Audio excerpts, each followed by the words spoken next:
Semoga yang subscribe diberikan rezeki melimpah dari jalan tak terduga. Dan yang like komen, dimudahkan jalannya menuju surga di hari akhir nanti. Siapa yang tak mendengar nama Qorun? Qorun adalah seorang sosok kaya raya di zaman Nabi Musa, tapi namanya melegenda hingga sekarang. Kisahnya diabadikan dalam Al-Quran, bahkan menjadi peribahasa atau ungkapan di masyarakat guna menggambarkan seseorang yang mirip dengan tabiatnya atau menisbatkan harta yang ditemukan terpendam dalam tanah sebagai harta Qorun. Qorun adalah miliarder kaya raya yang hidup sejaman dengan Nabi Musa. Saking kaya rayanya, Qorun setiap kali keluar dari rumahnya, ia didampingi dengan 300 pelayan laki-laki dan 300 pelayan perempuan. Qorun juga dikawal oleh 4.000 pengawal yang diiringi 4.000 binatang ternak, ditambah 60 ekor unta yang khusus membawa kunci-kunci guna penyimpanan harta kekayaannya itu.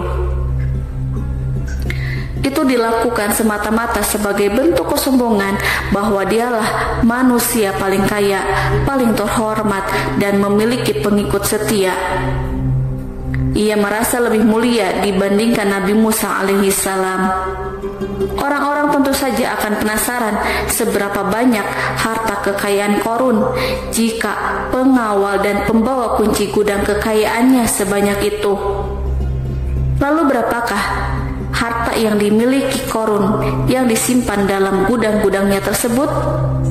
Sebelum saya melanjutkan, dimohon untuk menonton video ini sampai selesai supaya tidak ada kesalahpahaman dalam memahami isi cerita, serta mohon bantu channel ini semakin berkembang dengan cara tekan subscribe dan silahkan tinggalkan like serta komen positifnya. Semoga dukungan pemirsa Risalah Kehidupan bernilai pahala dan menjadi wasilah dimudahkannya segala urusan pemirsa sekalian. Pemirsa Risalah Kehidupan, di zaman sekarang banyak orang yang mengistilahkan rezeki yang tak terduga dengan istilah harta Qorun. Lalu dari manakah sumber harta kekayaan Qorun yang sangat luar biasa itu? Serta di manakah Qorun dan hartanya ditenggelamkan? Siapakah Qorun dan bagaimana kisahnya dengan Nabi Musa? Qorun merupakan kaum Nabi Musa alaihissalam. Disebutkan oleh Ibnu Jurayj, nama lengkap Qorun adalah Qorun ibnu Yashar, ibnu Qahis, ibnu Lawi, ibnu Yakub. Ia merupakan putra paman atau sepupu Nabi Musa alaihissalam. Pasalnya, Nabi Musa alaihissalam sendiri adalah putra Imron, sedangkan Imron adalah putra Qahis. Dengan kata lain, Qorun masih satu kakek dengan Nabi Musa alaihissalam, yakni kakek Qahis.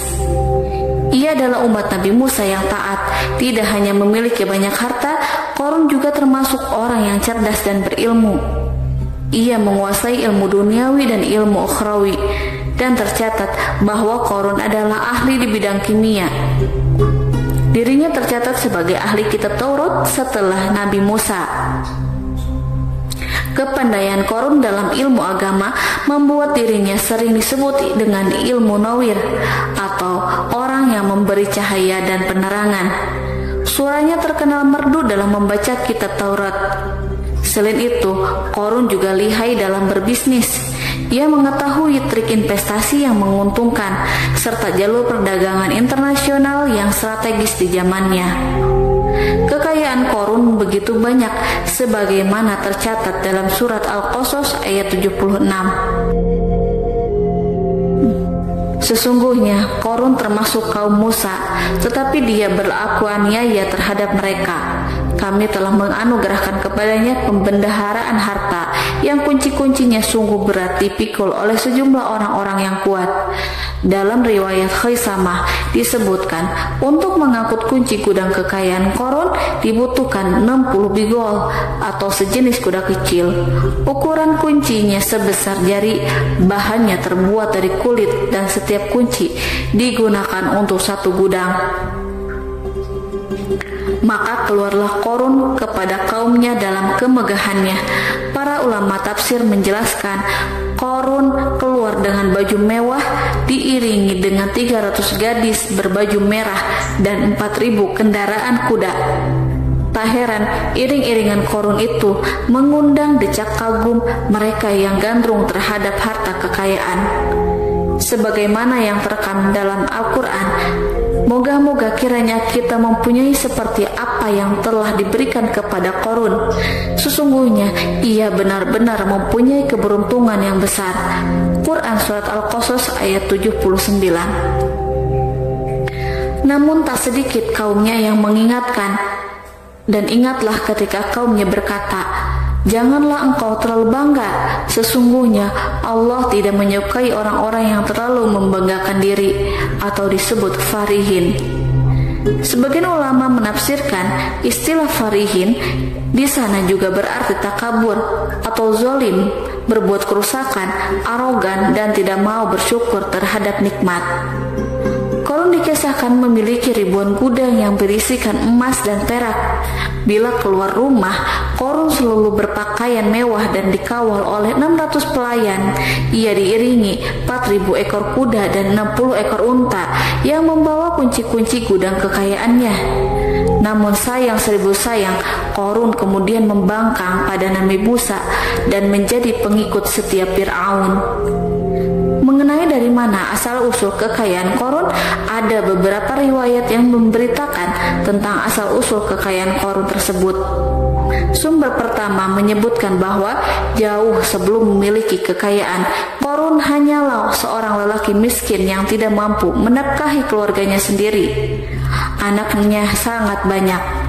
Lalu suatu hari ketika Korun datang kepada Nabi Musa, ia meminta Nabi Musa alaihissalam untuk mendoakannya agar Allah memberikan harta benda yang banyak. Korun juga meminta Nabi Musa mengajarinya ilmu kimia dan ilmu-ilmu kehidupan lainnya. Korun dikenal sebagai orang yang soleh dan mengikuti ajaran Ibrahim dengan baik, sehingga tanpa pikir panjang Nabi Musa alaihissalam menyetujui permintaannya. Allah Subhanahu wa Ta'ala mengabulkan doa Nabi Musa. Korun diberikan kecerdasan luar biasa dan menguasai ilmu yang telah diajarkan kepadanya. Korun menguasai teori dan praktik pembuatan emas permata dan beragam perhiasan mewah lainnya. Ia juga pakar dalam ilmu arsitektur, rancangan bangunan, penataan kota, dan lain sebagainya. Tidak lama setelah itu, hidupnya berubah. Korun pun hidup dengan bergelimbang harta. Ribuan gudang yang dimilikinya penuh dengan emas dan perak. Namun sayangnya, keberuntungan yang didapatkannya membuatnya gelap mata. Korun mulai hidup dengan penuh pamer, keangkuhan, dan penuh kesombongan. Kekayaan yang telah diberikan oleh Allah Subhanahu wa Ta'ala membuatnya lupa dengan Sang Maha Pemberi. Korun merasa lebih terhormat dan mulia dibandingkan Nabi Musa. Ia pun akhirnya membelot dan durhaka pada Nabi Musa. Ia mengingkari janji-janjinya dahulu dan beralih menjadi pengikut Fir'aun yang setia. Loyalitas Korun terhadap Fir'aun membuatnya diangkat menjadi kepala mandor yang membawahi ribuan pekerja. Dikisahkan bahwa Korun bersikap semena-mena terhadap para pekerja. Ia tega memotong upah mereka. Ia melakukan korupsi demi membangun istana dan kemegahannya sendiri, dan untuk membangun gudang-gudang penyimpanan harta yang telah ia kumpulkan jauh-jauh hari.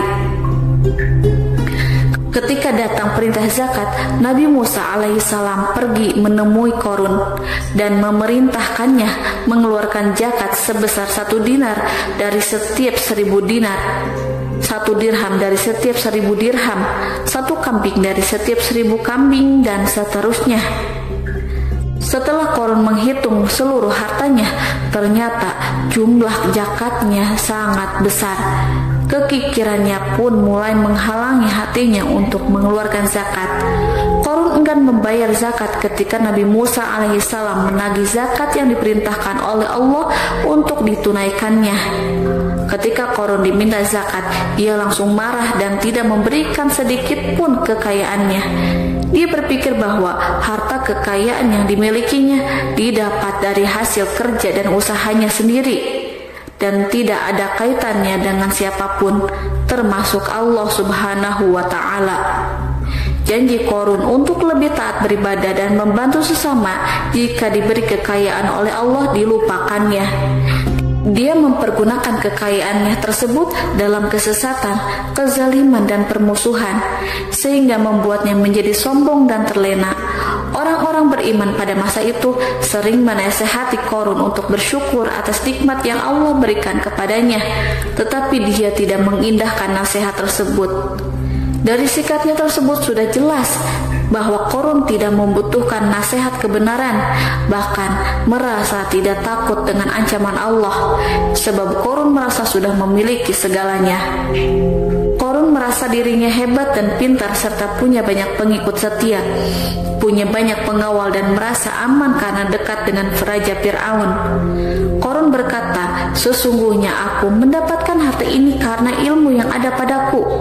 Qarun sangat sombong. Ia merasa hartanya didapatkannya sendiri tanpa campur tangan dan kehendak Zat yang Maha Kaya, yakni Allah Subhanahu wa Ta'ala. Apakah Qarun lupa ataukah ia tidak tahu bahwa Allah telah membinasakan orang-orang sombong sebelumnya, yang bahkan lebih kuat darinya, yang lebih kaya darinya, yang lebih banyak pengawalannya, lebih kokoh dan tak terkalahkan dibanding dirinya? Karena terdorong sifat kikir dan angkuh, maka Qarun membuat rencana untuk melakukan tipu daya agar dia terlepas dari kewajiban membayar zakat. Dia ingin menjatuhkan nama baik dan citra baik Nabi Musa alaihissalam. Kemudian dia mengumpulkan tokoh-tokoh konglomerat Bani Israel.